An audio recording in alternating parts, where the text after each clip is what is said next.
नमस्कार, खबर उत्तराखंड में आप सभी का स्वागत है। मैं हूं आपके साथ सृष्टि शुक्ला। रुक कर लेते खबरों का। उत्तराखंड के मुख्यमंत्री पुष्कर सिंह धामी और राज्यपाल लेफ्टिनेंट जनरल गुरमीत सिंह और राज्य के 3 कैबिनेट मंत्री आज हरिद्वार दौरे पर हैं।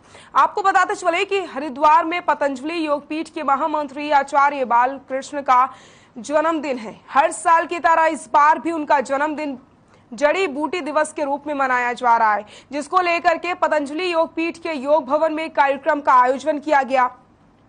इस मौके पर आचार्य बालकृष्ण के जीवन पर आधारित पुस्तक और उनके द्वारा लिखी गई कई पुस्तकों का विमोचन भी किया गया।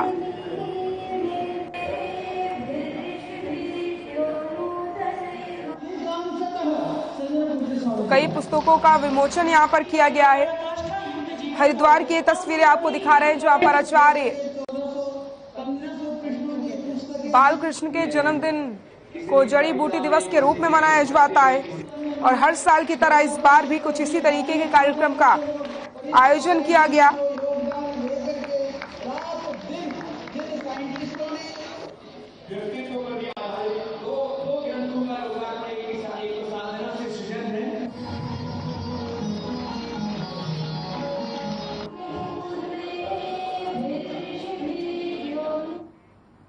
पशुपालन मंत्री सौरभ बहुगुणा नगर निगम के अधिकारियों और मेयर के साथ मिलकर वाल्मीकि नगर पहुंचे। यहां उन्होंने तमाम पशुपालकों के घर घर जाकर उनसे मुलाकात की। पशुपालन को बढ़ावा देने के लिए सरकार की ओर से चलाई जा रही योजनाओं के बारे में जानकारी देकर उन्हें जागरूक किया गया। इस दौरान अफ्रीकन फीवर की वजह से मर रहे सुअर की मौत का मामला भी पशुपालकों ने उठाया। वहीं पूछताछ में जानकारी मिली कि पशुपालकों ने अपने अपने जानवरों का बीमा नहीं कराया है। कैबिनेट मंत्री ने सचिव को निर्देश दिए हैं कि जल्द से जल्द योजना के अंतर्गत पशुपालकों से मुलाकात करके उनके पशुओं का बीमा कराया जाए।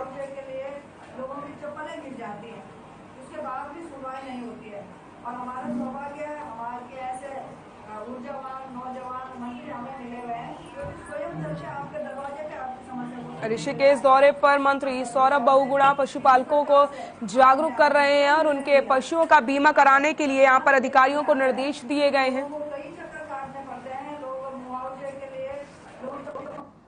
आपकी कार्यशैली को देखते हुए हम सभी भलीभांति आपकी कार्यशैली को जानते हैं कि किस प्रकार से आप गरीब जनता का समझते हो। पशुपालकों को कर रहे हैं मंत्री जागरूक।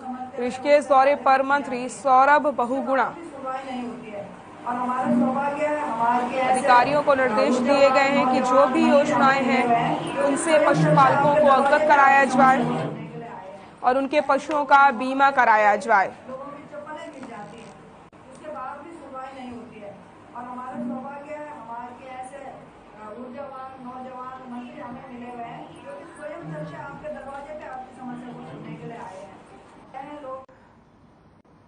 हरिद्वार के विकास खंड बहादुराबाद में त्रिस्तरीय पंचायत चुनाव के परिसीमन को लेकर के पूर्व जिला पंचायत उपाध्यक्ष राव अफाक ने डीपीआरओ पर गंभीर आरोप लगाए और निष्पक्ष चुनाव कराने के लिए डीपीआरओ को जल्द से जल्द हटाने की मांग की। पूर्व जिला पंचायत उपाध्यक्ष ने कहा कि 80 में से 71 सीटें आरक्षित कर दी गई हैं, जबकि 9 सीटें अनारक्षित हैं, जिसको लेकर के अध्यक्ष के समक्ष शिकायतें भी की गईं। उन्होंने कहा कि डीपीआरओ ने मनमाने तरीके से परिसीमन और आरक्षण किया, जिसको लेकर शिकायत भी की गई। उन्होंने ये भी कहा कि ऐसे अधिकारी रहते हुए निष्पक्ष चुनाव नहीं हो सकता और ग्रामीण क्षेत्रों के विकास के लिए निष्पक्ष चुनाव होना बेहद जरूरी है।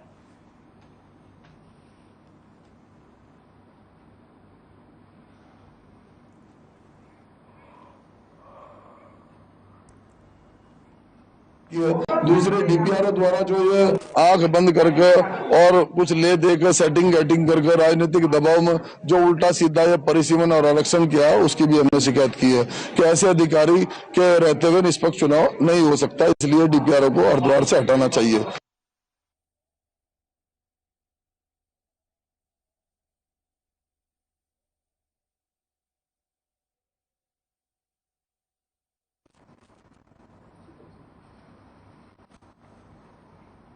हरिद्वार में कोरोना के बाद सभी त्योहारों में उत्साह देखने को मिल रहा है। जहां 2 साल बाद हुई कांवड़ यात्रा में रिकॉर्ड तोड़ भीड़ हरिद्वार में देखने को मिली, तो वहीं अब 31 अगस्त से शुरू होने वाले गणपति महोत्सव को लेकर भी मूर्तिकार काफी उत्साहित नजर आ रहे हैं। उन्हें उम्मीद है कि 2 साल के कोरोना काल के बाद अब फिर से गणेश महोत्सव उसी धूमधाम से मनाया जाएगा जैसे कि पहले मनाया जाता था, जिसकी तैयारी में मूर्तिकार जुट चुके हैं। आपको बताते चले कि इस बार हरिद्वार में 300 से लेकर 80,000 तक की मूर्तियां बनाई गई हैं। हरिद्वार के मूर्तिकार कालीचरण परिडा ने बताया कि पिछले 2 सालों से मूर्ति का कारोबार बहुत ही ज्यादा फीका चल रहा था।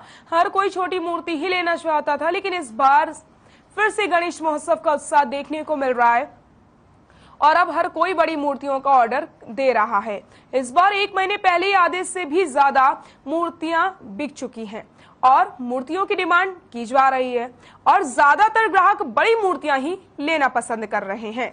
तो एक बार फिर से जो गणपति महोत्सव की तैयारियां हैं वो शुरू हो चुकी हैं। जिस तरीके से 2 साल से कोरोना काल चल रहा था तो लोग महोत्सव को उस तरीके से नहीं मना पा रहे थे, लेकिन इस बार जो मूर्तिकार हैं उनके भी चेहरे में खुशी देखने को मिल रही है क्योंकि उन्हें बड़ी मूर्तियों का ऑर्डर मिल रहा है और साथ ही साथ जो ग्राहक हैं वो भी बड़ी मूर्तियां ही लेना पसंद कर रहे हैं।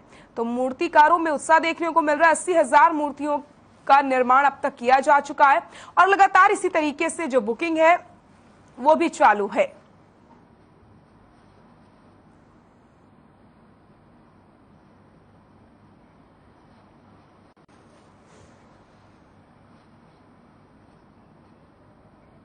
अब की बार तो ऑर्डर ठीक ठाक है क्योंकि पिछले 2 साल से कोरोना में ऑर्डर ठीक ठाक नहीं था। अभी बड़ा मूर्ति का ऑर्डर आ रखे हैं तो इस बार ऑर्डर जो है ना ठीक ठाक है। लोगों में उत्साह है और मिट्टी की मूर्ति पूजा करने का। और मैं भी एक अपील करूंगा कि जो सरकार मिट्टी की मूर्ति को प्रोवाइड करते हैं ना, गंगा जी में डिस्पोज हो जाते हैं, मूर्ति डालने के बाद धुल जाता है।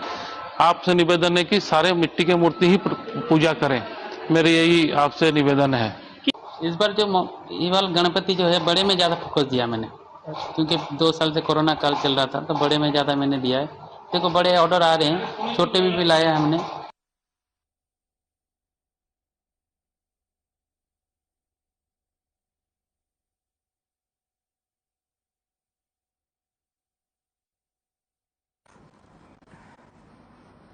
नैनीताल में कुछ दिनों से हो रही बारिश के चलते बलिया नाला का एक हिस्सा गिर गया। भूस्खलन में बड़े बड़े बोल्डर गिरने से स्थानीय लोग दहशत में हैं। प्रशासन की तरफ से प्रभावित लोगों के लिए कोई भी व्यवस्था नहीं की जाने के कारण लोग दूसरों के घरों में रहने को मजबूर हैं। घटना की जानकारी मिलने पर पुलिस प्रशासन की टीम ने पहुंचकर लोगों से जल्द जगह खाली करने को कहा है। भूस्खलन से प्रभावित लोगों का कहना है कि प्रशासन को उनके रहने के लिए जल्द से जल्द व्यवस्था करनी चाहिए।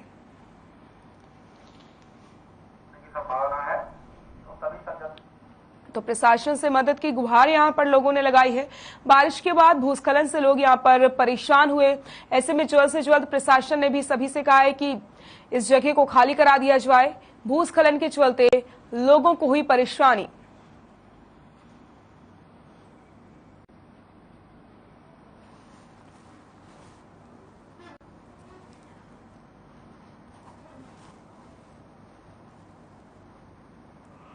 ध्यान देंगे।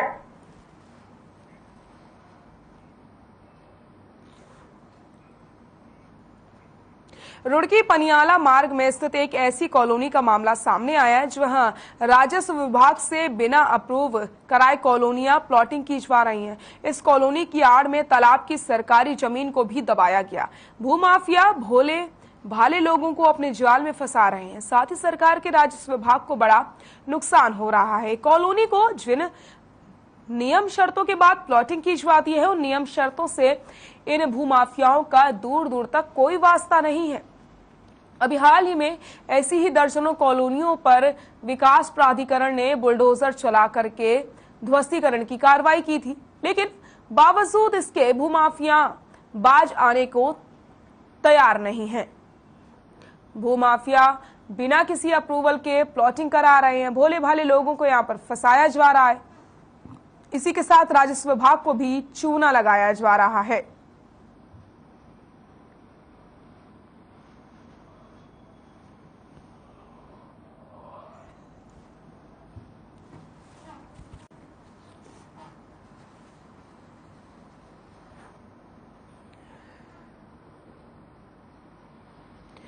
गदरपुर में एसडीएम राकेश चंद्र तिवारी के नेतृत्व में राजस्व और पालिका प्रशासन की टीम ने नगर के 2 गोदामों में छापा मारकर करीब 4 कुंटल 50 किलो प्रतिबंधित पॉलिथीन और थर्माकोल बरामद किया है। आपको बताते चले, गोदाम स्वामियों में हड़कंप मच गया है। 1-1 लाख रुपए का जुर्माना लगाया गया है।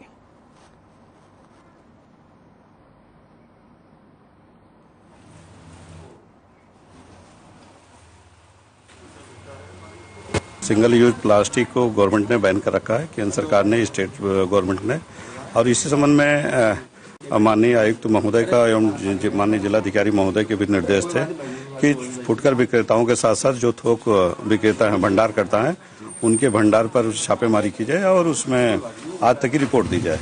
तो इस संबंध में हम लोग कल से लगे हुए हैं और टेस्ट करवा रहे थे कि कहाँ भंडार हुआ है। तो आज गदरपुर में हमने 2 भंडारकर्ता के यहाँ छापेमारी की।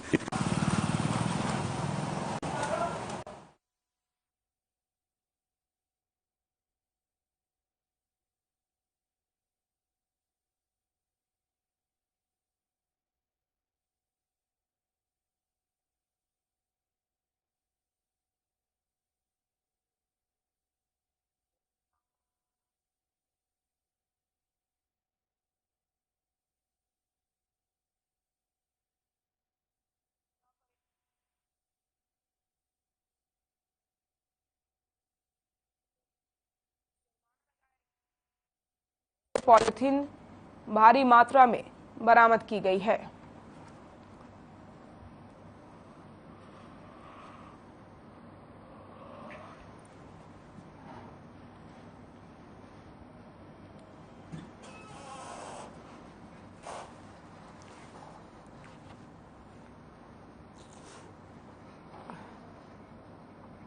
रामनगर में बदमाशों के हौसले दिन प्रतिदिन बुलंद होते जा रहे हैं। अपराधी एक के बाद एक आपराधिक घटनाओं को अंजाम दे रहे हैं। ताजा मामला नंदा लाइन के पास से सामने आया है, जहां नंदा लाइन निवासी सुहेल नाम का एक युवक अपनी दुकान बंद करके घर जा रहा था। तभी रास्ते में अज्ञात कार सवारों ने उसके साथ मारपीट की और उसे जबरन गाड़ी के अंदर डाल दिया और अपने साथ लेकर फरार हो गए। वहीं कोतवाल ने बताया कि इस मामले में पुलिस टीमों का गठन करके लापता युवक की खोजबीन के लिए टीमों को रवाना कर दिया गया है। साथ ही उन्होंने ये भी कहा कि इस मामले में पुलिस हर पहलू पर जांच कर रही है।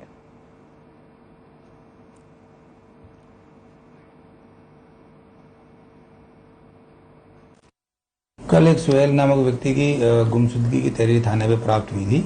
उसके भाई जुबैर ने थाने पे गुमशुदगी दर्ज कराई थी। गुमशुदगी हमारे द्वारा दर्ज कर विवेचना की जा रही है और जैसे कि आप बता रहे हैं, अगर उसमें अपहरण है या कोई अन्य जानकारी पुलिस को मिलती है तो संबंधित धाराओं में तरमीम कर अग्रिम विवेचना की जाएगी। सर, घटना मेरे भाई के साथ हुई है। रात्रि 9 बजे वो कानिया में उनकी दुकान है। 9:16 पर कुछ अज्ञात वाहन और कुछ अज्ञात लोगों ने उनको धक्का दिया और उनको धक्का देके गाड़ी में धकेला गया। और जब से उनका 10 बजे भाभी ने फ़ोन किया, जब से फ़ोन स्विच ऑफ आ रहा है। ना ही उनकी गाड़ी का पता है जो कि प्लेटिना थी, नंबर मुझे याद नहीं है, और भाई भी गायब है। ना ही फ़ोन का पता है, ना ही गाड़ी का पता है। सर, मतलब अपहरण हुआ है? अपहरण की कार्रवाई हो सकती है, लेकिन मैंने अज्ञात में एक रिपोर्ट दी थी 6 बजे थाने में। 6 बजे जो रिपोर्ट दी थी उसमें मैंने 365 में दर्ज कराई थी। कालाडूंगी के पलवलगढ़ के क्षेत्र के रिजॉर्ट में काम करने वाले कर्मचारी की चाकू मारकर हत्या कर दी जाती है। एक अधेड़ की चाकुओं से गोद कर हत्या से क्षेत्र में सनसनी फैल गई। घटना की सूचना मौके पर पहुंचे अपर पुलिस अधीक्षक हरबंस सिंह ने बताया कि रिजॉर्ट में किचन में कार्य करने वाले 54 वर्षीय गिरीश चंद्र त्रिपाठी की चाकुओं से गोद कर हत्या की गई है। घटना की सूचना पर पुलिस द्वारा मौके पर पहुंचकर शव को कब्जे में लेकर पोस्टमार्टम के लिए भिजवाया गया। मृतक के भाई हेमचंद्र त्रिपाठी का आरोप है कि रिजॉर्ट स्वामी ने मैनेजर मोहन मसीह से मिलकर इस घटना को अंजाम दिया है और पुलिस से आरोपियों के खिलाफ जांच की मांग की है।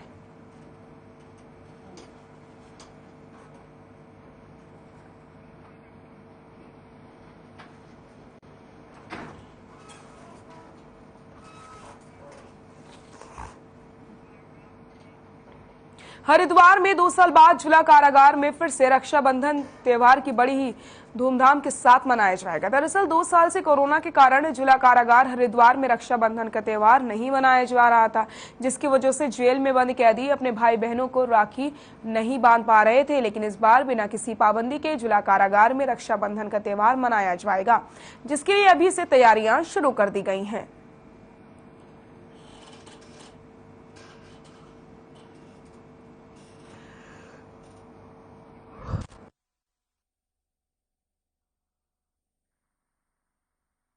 कोरोना महामारी के कारण विगत कुछ वर्षों से जो है रक्षाबंधन का त्यौहार प्रभावित हुआ है। कई बहनें जो अपने भाइयों को राखी बांधना चाहती थी वो राखी नहीं बांध पाई और अब कोरोना का प्रकोप काफ़ी कम हो गया है। कारागारों में भी मुलाकातें खुल गई हैं और इस वर्ष जो है हमारा प्रयास है कि रक्षाबंधन का त्यौहार जो है बहुत हर्ष और उल्लास के साथ मनाया जाए। जो भी बहनें अपने भाइयों को कारागार में राखी बांधने आए वो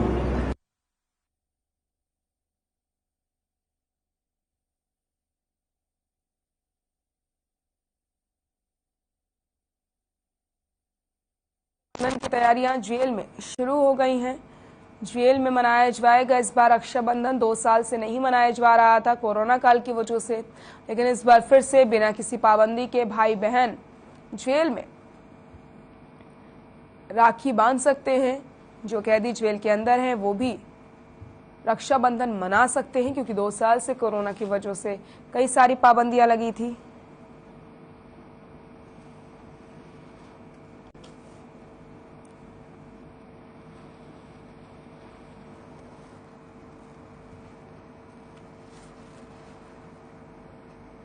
हरिद्वार में भी बीजेपी हर घर तिरंगा सप्ताह मनाएगी। इसके तहत 9 अगस्त से 15 अगस्त तक कार्यक्रम होंगे। हरिद्वार की रानीपुर विधानसभा में भी इसकी तैयारी शुरू हो गई है। इस कार्यक्रम के आयोजन की तैयारी को लेकर रानीपुर विधानसभा से विधायक आदेश चौहान ने बताया कि तिरंगा यात्रा निकाली जाएगी और केंद्र सरकार के हर घर तिरंगा अभियान के तहत 13 से 15 अगस्त तक देश भर में 15 करोड़ से ज्यादा घरों पर तिरंगा फहराया जाएगा। वहीं दूसरी तरफ लोगों से भी अपील की जा रही है कि अपने फेसबुक, इंस्टाग्राम, ट्विटर और अन्य सोशल मीडिया अकाउंट पर तिरंगे की फोटो लगाएं।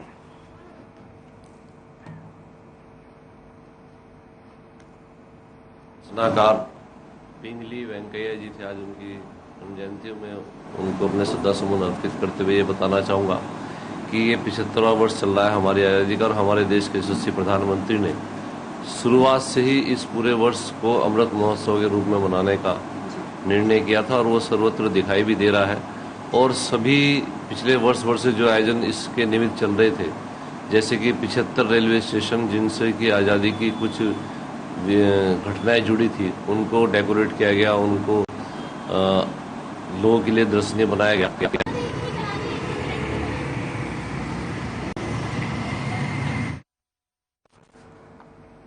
बीजेपी के नवनियुक्त प्रदेश अध्यक्ष महेंद्र भट्ट ने राजधानी देहरादून के घंटाघर में भीमराव अंबेडकर की प्रतिमा पर माल्यार्पण किया। इस दौरान बीजेपी के प्रदेश अध्यक्ष महेंद्र भट्ट ने राज्य आंदोलन के शहीदों को नमन किया। भट्ट ने कहा कि प्रदेश की जनता से स्वतंत्रता दिवस के अवसर पर हर घर में तिरंगा फहराने की अपील भी उन्होंने करी है। तो महेंद्र भट्ट ने शहीदों को याद करते हुए प्रदेश के लोगों से अपील की है कि हर घर तिरंगा फहराया जाए।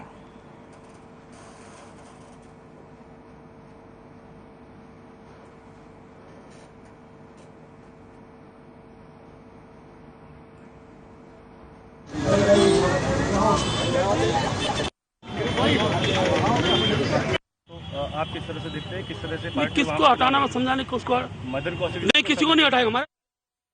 हरिद्वार के सलेमपुर में आजाद समाज पार्टी के कार्यालय का उद्घाटन किया गया। आजाद समाज पार्टी का उद्घाटन में पहले प्रदेश कार्यालय खोला गया। इस दौरान सैकड़ों समर्थकों ने बहादुराबाद टोल प्लाजा से पार्टी प्रदेश कार्यालय तक साथ रोड शो किया। आपको बता दें, भीम आर्मी, आजाद समाज पार्टी और चंद्रशेखर आजाद के सैकड़ों समर्थक कार्यक्रम में पहुंचे। भीम आर्मी के प्रदेश अध्यक्ष महक सिंह ने मौजूदा सरकार पर निशाना साधते हुए कहा कि जहां एक पक्षीय सरकार होती है वहां सत्तावादी सरकार मनमाने तरीके से कार्य करती है। वहीं अन्य विपक्षी दलों पर निशाना साधते हुए महक सिंह ने कहा कि ये दल नहीं चाहते कि बहुजन का या मिशन भीम आर्मी अपने वर्चस्व रूप में आए। आजाद समाज पार्टी के कार्यालय का उद्घाटन हरिद्वार के सलेमपुर में बना पार्टी कार्यालय, आपको बताते चले, सैकड़ों समर्थकों ने रोड शो किया है।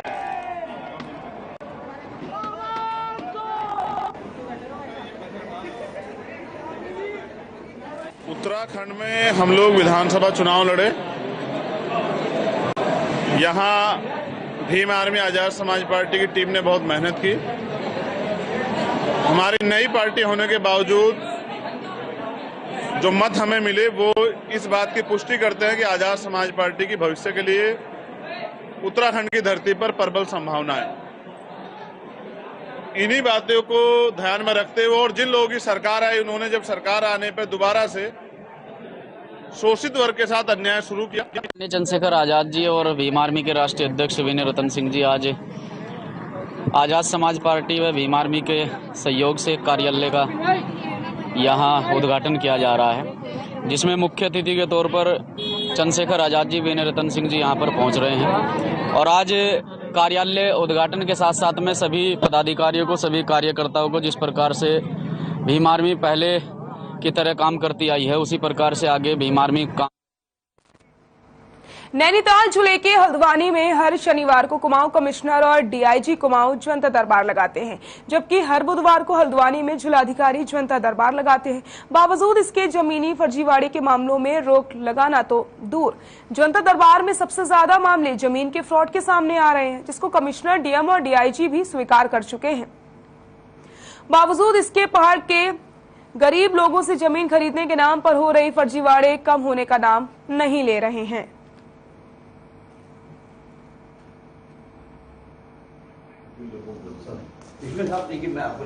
जिनकी जमीन की समस्या है वो मैटर्स ऐसे हैं जो तत्काल से हम सॉल्व कर सकते हैं, उसको हम कर रहे हैं।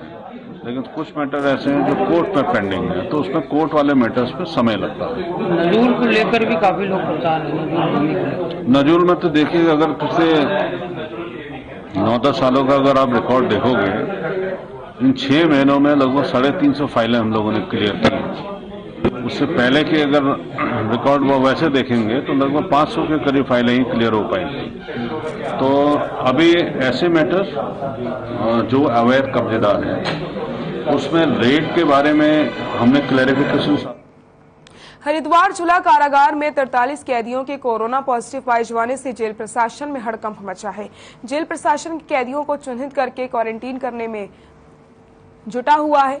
28 और 29 जुलाई को जेल में हेपेटाइटिस की जांच के लिए कैंप लगाया गया था, जिसमें करीब 700 कैदियों की जांच हुई थी।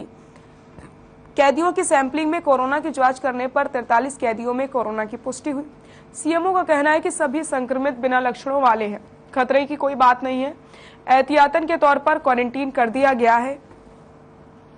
जेल प्रशासन का कहना है कि कोरोना की गाइडलाइंस का पूरी तरीके से पालन किया जाएगा।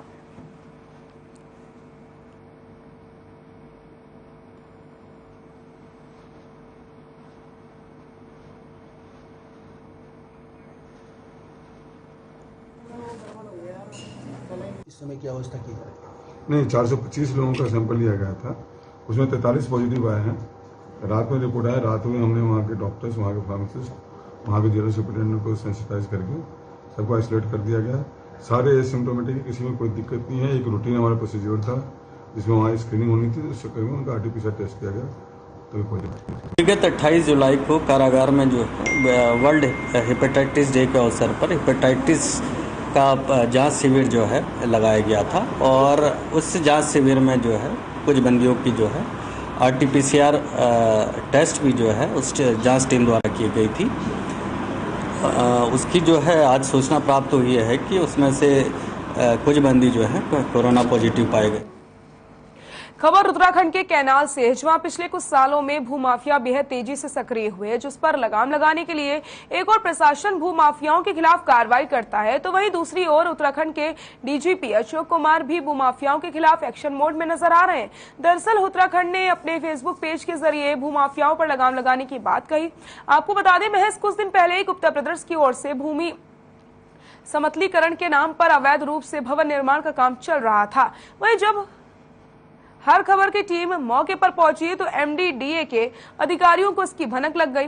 और उन्होंने तुरंत कार्रवाई करते हुए भवन निर्माण का काम रुकवा करके 4 कर्मचारियों को निलंबित कर दिया।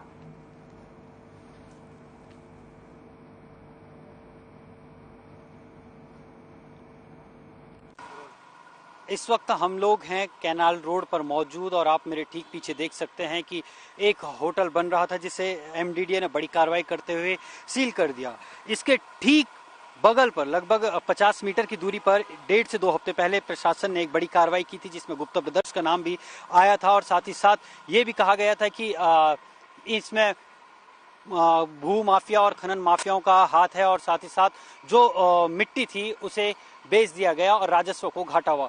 ठीक वही सवाल यहाँ पर भी खड़ा होता है कि यहाँ पर समतलीकरण तो कर दिया गया लेकिन परमिशन किससे मिली। जब हमने यहाँ के सुपरवाइजर से या यहाँ के जो गार्ड है उनसे जानना चाहा तो उन्होंने इसको लेकर साफ कुछ भी बताने से साफ इनकार कर दिया। आखिर प्रशासन कब इस पर कार्रवाई करेगा जब यहाँ से 50 से 100 मीटर की दूरी पर प्रशासन कार्रवाई कर चुका है और इस बिल्डिंग पर कब कार्रवाई करेगा, क्योंकि प्रशासन ने इसके ठीक बगल वाली जमीन पर ध्वस्तीकरण का कार्य शुरू किया था जिसमें जिला प्रशासन, एमडीडीए और राजस्व विभाग भी था। और यही सवाल यहाँ पर भी उठता है कि यहाँ पर प्रशासन कब ये कार्रवाई करेगा, क्योंकि ये इसके बाहर से जो रोड गुजरती है ये वही रोड है जहाँ पे से सूबे के मुख्यमंत्री अपने सहस्त्रधारा हेलीपैड के लिए जाते हैं, जहाँ पे जिले के या कहें राज्य के तमाम आला अधिकारी इसी रोड से होकर गुजरते हैं। कैमरामैन गगनदीप सिंह के साथ मैं हिमांशु बरमुला, हर खबर। हरिद्वार में राजाजी टाइगर रिजर्व पार्क से सटी कॉलोनियों में जंगली जानवरों के आने का सिलसिला थमने का नाम नहीं ले रहा। मंगलवार को पहले सुबह और दोबारा शाम को भी एक जंगली हाथी पार्क से सटे बिल्केश्वर कॉलोनी में आज बात आए। हाथी सड़कों पर घूमते हुए सीसीटीवी कैमरे में कैद हो गया। ये तस्वीरें भी आपको दिखा रहे हैं जहां पर आप देखिए किस तरीके से हाथी कॉलोनी में घूमता हुआ नजर आ रहा है। अब ऐसे में दहशत का माहौल बन गया है और कॉलोनी वासी लगातार वन विभाग की टीम से मांग कर रहे हैं कि इस तरीके से जंगली जानवरों को हटाने का इंतजाम किया जाए ताकि लोग दहशत के माहौल में जीने को मजबूर ना हों।